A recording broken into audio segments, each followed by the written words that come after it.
आज त दिन पनि साह्रै अल्छी लाग्दछ हौ। के गरौँ, प्यासेन्जर पनि छ, टुर पनि छ एउटा। म त जान्न कि प्यासेन्जर पनि बोक केटाहरू मात्रै छ। दिपेनलाई पठाइदिनु पऱ्यो बहिनी भनेर। बहिनी भन्ने बित्तिकै उडेर गइहाल्छ नि त्यो। म त्यसलाई फोन गर्नु पऱ्यो। किन कल गर्यो हो आज फेरि? हेलो हेलो ए सुन्न भाइ। भन्न भन्न। कहाँ छस् त? सुन्नु, मेरो त आज अर्जेन्ट कल परेर हेर्न, म त कहीँ जाने पुरा त्यो भयो कि। एउटा टुर छ हौ। टुरमा चाहिँ तँलाई फाइदै हुन्छ। मजा मजाको राम्रो केटीहरू छ। टुर जानुपर्ने? ए साइड सिन हो। को छ हौ? टुरिस्ट को छ? ए केटीहरू छ। ल ल ल त आज ड्रेस गरेर म गइदिन्छु ल तेरो। ल ए गाडी चाहिँ तेरै घरको छेउमा छ कि। टुरिस्ट पनि आइसकेछ। अलिक छिटो जान हौ ल।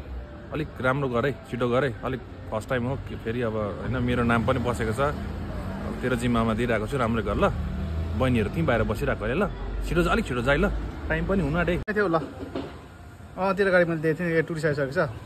ल ल ल ल म गइहाल्छु। म टेन्सन नभन ल। ल ल ल आउँदैछु म ल। बुझे हुन्छ, आज चाहिँ हुन्छ। अब चाख्छस् पहिले। घन्टा के हो? मजा मजाको बहिनीहरू ला, मजा मजाको बहिनीहरू ला भनेर साला घुमाउनु लिएर आएको त। हाम्रो यहाँ अमिलो बोकाहरू छ त यहाँनिर त। ओ भाइ के भनेको तिमी अमिलो बोकामा त?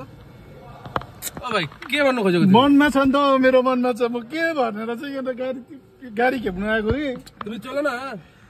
परि सोचेको थियो यहाँ राक्षसको भेट्या आज त। ए भाइ ओ भाइ ओ भाइ के भनेको तिमी भाइ? ओ भाइ ओ भाइ ओ के भनेको तिमी? राक्षसहरू फेला पऱ्यो आज म त। बनमुसाहरू रहेछ। कस्तो कुरा गर्छौ?